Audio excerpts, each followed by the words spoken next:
guys, welcome to my channel. My name is ReadingBear and I hope you are ready for some more stories. And today, we'll take a look at some new I Don't Work Here Lady content. If you enjoyed my content, please don't forget to subscribe to my channel and post some bear emojis in the comment. And now, let's dive right into the stories. The first story is titled Come Pick Me Up. I'm not a taxi miss. So just a short story just happened to me right now. I'm self-employed, although I do on occasions work on a car wash site, but that's just voluntary work to help out my dad, and today I'm working for myself. Just on my way to my first job when I get a phone call. A private number. Not unusual for me, I do work for a lot of businesses. So naturally I answer the phone and the conversation goes something exactly like this. Hello, it's ABCDEF. I was wondering, where are you? ABCDEF? I am sorry, I don't do any work for you or your company. There's a long pause before a siren-pitched scream comes down the line. You were meant to be here an hour ago to pick me up and take me to work. Where the duck are you? I cleared my throat. Ma'am, I don't know you. Why would I pick you up and take you? She cuts me off. Of course you don't know me, you're a taxi driver. Now get over to my address 123 Made-Up Street and get me to work. I am already late because of you. Miss, I'm sorry, but I'm not a taxi driver and I've no idea where that street even is. I don't even know if it's even in the same city as me. She sighs the longest sigh you could possibly imagine. Just pick me up. She hangs up. About 5 minutes pass and I'm still wondering what the hell just happened when I get a text message. I'm sorry about my wife yelling at you. She dialed the wrong number off by 1 digit. Sorry pal. Edit. I've since received another call from the woman. I assume her husband made her call and apologize, and well, she did. She also went into detail as to why she was so angry. She had called and scheduled a taxi on Friday to pick her up Monday. The taxi company gave her a number of the driver that was supposed to be picking her up, and he actually quit that same Friday, apparently just a few hours later. She told me over the phone she obviously didn't know this, and her new taxi driver picked her up and explained it all to her. She was actually kind of nice and understood she was in the wrong this morning, just the stress of having booked a taxi that then doesn't turn up, and apparently didn't have any coffee, so she was miserable. Oh, and for those wondering, it turns out from where I live and where she lives, well, it's a 4-hour drive distance, so I don't think I'd have got there in time anyway. The next story is titled I'm Not the Caterer, I'm Your Colleague. This my, sort of, inverted, I don't work here, story. This happened in the first few months of my career, starting right out of college. I was a 21-year-old woman at the time, doing my damnedest as a new engineer in a company that has about 30% of its workforce within 5 years of retirement eligibility. I was being trained on a new materials management, procurement software that the company was rolling out. This was an all-morning training in our computer lab, so the office catered in a light breakfast available. I am the room next door to the lab. I was early to the training and getting myself set up at a desk when I headed in to get some tea and a muffin. Cue the old guy I've never met before. We say good morning and he makes some comment to me about not liking the lid style of the coffee cups. They're the flat ones where you pull the tab back instead of the raised ones with a lip. I politely agree while I am pouring water and making tea. A few other people come in, and at that point I've got my plate fixed and am walking out of the room when... Excuse me? I turn around to see what's going on when I see the older man looking right at me. Do you know which one of these is decaf? I'm confused. No, I don't drink coffee actually, sorry. He straightens up and looks at me, frustrated. Well, how am I supposed to know? Everyone else at the refreshment table is now looking at me, confused. I'm halfway out the door and there are like 5 other people who he can ask. Aren't you from the caterer? And I suddenly realize that this man thinks I'm a college student sent here to help, because I couldn't possibly look like the kind of person who could need to know the same software as him. I'll admit I was dressed in very college quality business casual. But it was a cardigan and black slacks. I definitely wasn't in the t-shirt and jeans of a catering employee. Cue all my insecurity at being a young female in a senior male-dominated profession and company.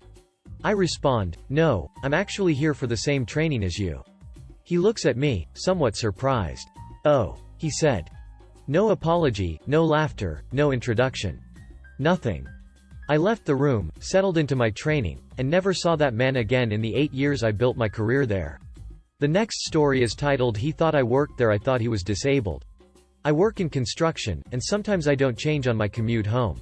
Anyway, I finished a late shift and it must have been about 7:30 p.m. and I'm waiting on a pretty deserted platform for a train home when a short bespectacled portly gentleman waddles over to me and informs me, "The machine has taken my money." I thought that maybe he was autistic or suffering some learning disabilities, so I followed him to the vending machine that had swallowed up his money. He asked me what we should do, and since I didn't know, we both started shaking it from side to side until a couple of bags of M&Ms fell out. He handed me a pack, which I thought was a nice gesture, and we said our goodbyes. "You helped me way more than the guys up there," was the last things he said to me. I didn't think much of it, wished him a good evening and got on my train thinking I had done a good deed. On my way home I realized I was wearing the same orange overalls as the railway staff, and he probably wasn't autistic, just genuinely thought I worked there. The next story is titled "Karen Thinks She's Entitled to My Parking Spot." Healthcare night shift worker here. I got into my car after a 12-hour shift of taking care of patients, cleaning people up, chasing bed alarms, making sure everyone has what they need, etc. I had my engine on so I could have the AC running. The hospital was super warm all night. And I was sitting there, on my phone to decompress a little, and I hear someone honk behind me. I look in my rearview mirror and this woman is signaling me to hurry up. Note: the time between me getting into my car and her honking was maybe 2 minutes. I give her a "really?" look and turn off my engine. I even decide to get out of my car to throw away some trash as she aggressively sped off to find another parking spot. As I walk back to my car, I see this lady with an extreme Karen haircut, highlights and everything, walking towards the parking garage stairs in a business casual dress and kitten heels. Conversation went as follows. Karen: "Some people have to get to work. It's just common courtesy." Me: "Oh, because your name is written on this parking spot? Keep walking, lady." I am just absolutely floored with her level of entitlement. She saw that I was in scrubs, so she knows I'm a healthcare worker. Working in a hospital, she should know how rough things are right now. Extreme short staffing, high acuity, supply chain issues, etc. 1. What if I had a rough night being verbally and physically abused by patients, common occurrence, and needed some time to breathe? 2. What if I had a patient die on me and wanted to cry in my car? 3. What if I'm just exhausted because I had to take care of 20 patients for 12 hours and I want to decompress for a few minutes? Maybe I'm the entitled one here, but I think I deserve as much time as I need to relax a little in my car before commuting home after a long night. Currently still fuming and thinking of all the other things I could have said to her. The next story is titled "Duck Off Lady." Just got off of work at a fast food place where you gotta go fast. Went to my local lovely Kroger to get beer and chips, cause that's just my life. Some angry-looking lady come up to me while I was trying to decide what I'm going to drown my sorrows in and angrily asks me where some organic, i.e. expensive, stuff is. I, being a tired fast food worker, and not knowing where this thing is in the first place, just shrug my shoulders and grunt, cause my voice hurts from talking for 8 hours. As I turn away, I crap you not, she grabs my shoulder and tugs me back to face her, saying something along the lines of, "You will help me or there will be hell to pay." Now, I'm not typically an angry person, but I just had to pay for the privilege to work cause one of my coworkers decided that a few of my orders belonged to her. So I'm pretty pissed already, thus the drowning of sorrows. I knock her hand off me and tell her to duck right off. She squeals something about a manager and leaves me alone. A couple of minutes later, after I picked my poison and was turning to leave, she struts over with a manager with a sadistic grin on her face. She points at me and tells him that I'm the offending employee and demands my job. My favorite part is when we remember each other from Cal 1 and greet each other like friends. Angry lady is pissed. I walk away with some sort of discount on my chips, and that Kroger earned a repeat customer. The next story is titled "Second Time the Skincare Section of TJ Maxx Gets Me in Trouble." So I love digging around the shelves at TJ Maxx. If you aren't familiar, it's a out of season, an overstock store that sells expensive brands for huge discounts. Their skincare shelves are to die for. And you can often find neat things there, but it's super unorganized and all over the place. There aren't rows of product. Mostly just random boxes and bottles on the shelves all mixed together. Well, I go so much I started this thing where once I look at a box and read the ingredients and stuff, I put it back in an organized way. I have spent over an hour in a 4x4 feet section of this store in the past. Well, I'm doing my thing. And I admit it looked like I was organizing the shelves. And the employees do wear nice clothes but not a uniform. And this older lady comes over to me, we will call her Bev. Bev. Excuse me. Can you help me read this small print? I can't read it without my glasses. She shoves a night mask in a tub into my hands. I think she's just asking for help. I read it to her. Bev. That's not what I want. Do you have anything to help with under eye? Now it's dawned on me that she thinks I work there. But I'm awkward and I just went with it. At this point I knew most of the products on the shelf and I helped her pick out a couple things. I'm 28. Not quite to the point of using anti-aging things, but she was much older and really looking for some heavy-duty stuff. I remembered a much older and beautiful woman from my old work swearing by Estee Lauder skin stuff, so I recommended the couple things I saw of it to her. She was very thankful but fairly high maintenance. I probably spent a good 20 minutes with her before she said thank you and took her bundle to a different section of the store. I was running late at this point, so I gave up on the skincare, grabbed my new hairdryer off the ground where I left it to browse, and went to checkout. About 2 people behind me. Bev gets in line and glances at me, and then does a double take with super wide eyes. Bev. I'm so sorry, I thought you worked here earlier. I just laughed. No, but that's okay, I spend enough time in the skincare section. I hope you like the creams we picked out. It wasn't a negative or a Karen exchange. Just a case of I don't work here lady. The next story is titled My 7-year-old daughter makes her first sale. My, at the time, 7-year-old daughter loved to help with every little household task. She loved drying the dishes, watering the plants, sorting the mail, even answering the phone. So, whenever I'd have to take her to work with me or out on a boring errand, I'd try and find some small job for her to do to keep her occupied and feeling a valued part of things. For example, if we were at the grocery store, I might suggest she help the clerks by turning all the cans so their labels faced right side out, etc. And what was really helpful is that it allowed me to finish up in the tasks much more quickly. So when I picked her up from school one day, I had to run to a home goods department store and grab a few things for an urgent repair. She was getting restless, so I parked her in the plumbing department and said she could be helpful to the store by going through their big row of pipes and returning the mismatched ones to their proper holders. Her dad's a plumber, so she knew all about which ones went where. Off I went to finish up a few paces over. I was occupied for all of 10 minutes and periodically peeked over to see how she was getting by. She'd moved on from the pipes after a bit, but was checking out other products and seemed entertained enough.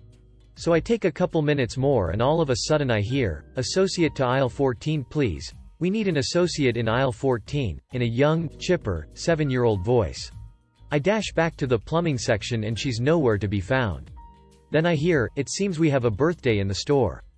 Happy birthday to shopper Nicholas Manikowski." In her unmistakably enthused twang she took on when talking about something as exciting to her as birthdays. It was the most enthusiastic announcement this big box store probably ever heard. It brought on some clapping and whooping from shoppers that made it hard to discern the location of the box, but I could just barely pick out where the PA was coming from. By the time I got there, my daughter was engrossed in conversation with a young couple, not young like 7, young like 25, and was gesturing animatedly at a set of sink fixtures.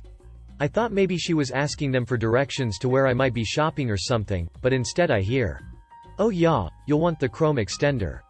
You'll never sweat the dishes again, and it's such a centerpiece in the room. This store also offers extenders in copper." And I tapped her on the shoulder, unsure of why she was chatting up these shoppers about faucet add-ons, figuring she'd be relieved to see I'd found her. Instead she whips around and goes, "Excuse me mom, I'm with a customer," and turns right back to her discussion. So I throw my hands up and just hover in the background waiting to see how this all shakes out, because if I already knew anything about my daughter, it's that when she's decided to do something, it's happening one way or another. So she continues talking to these 2 morons, unfazed by her age, about the sink, answering their questions and making suggestions. At first I was flabbergasted by the fluidity with which she was generating these seemingly accurate responses and wondering if she was sitting up at night watching the Home Improvement channel or something, but I soon recognized the lines. She was parroting her father's sales pitches from work, with some of her own editorials mixed in. He advises people on fixtures all the time and his firm got a kickback if he could convince clients to buy from their supplier. The more add-ons the better, so she was laying it on thick. The couple left agreeing to purchase a whole new sink. If I didn't have to rush out to get another child from daycare, I would have badgered the store for a commission check, haha. When my daughter wrapped up with her customers, I asked her what all had just happened. She explained while she was sorting the pipes people kept coming up and asking her for advice. I guess I look smart. It took me a minute to figure out what had happened, because plenty of people who are actually of age to work in the place have been kneeling down rifling through the pipes and they aren't mistaken for workers. I've certainly never been. It wasn't until checkout that it hit me. On this particular day her class had gone on a field trip or put on a presentation day or something in which all of the children had to wear official name tags the teacher had drawn up for them. She was especially proud of hers and kept it right in the middle of her shirt. It was indistinguishable from the ones employees had on their vests. Just a standard red and white, "Hello. My name is blank." People were on such autopilot that they didn't process her age or were so impressed by her unprecedented knowledge of plumbing goods that they set it aside. She confirmed that she knew exactly what to recommend from going to work with Dad. I asked how she ended up manning the PA system and she explained another employee who'd seen her helping the store customers realized how helpful she could be, so asked her to make an announcement. Just like I'd asked her to help sort those pipes, and she was happy to lend a hand. I asked how she knew how to operate a PA system and, to my chagrin, she explained her older sister jumped on the PA system whenever she and her friends came by the department store. She often babysat and ran errands for me. So that was a good data point to have. And she added that someone she'd helped with a fixture decision had mentioned how he was remodeling his house for a 50th birthday present to himself, and she always loves when the bowling alley announces birthdays. So she wanted to try and get the practice started everywhere with the capacity for announcements. And, wasn't that a great idea?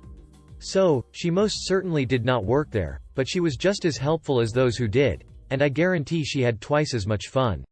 If you enjoyed the video, please subscribe to the channel and post some bear emojis in the comments.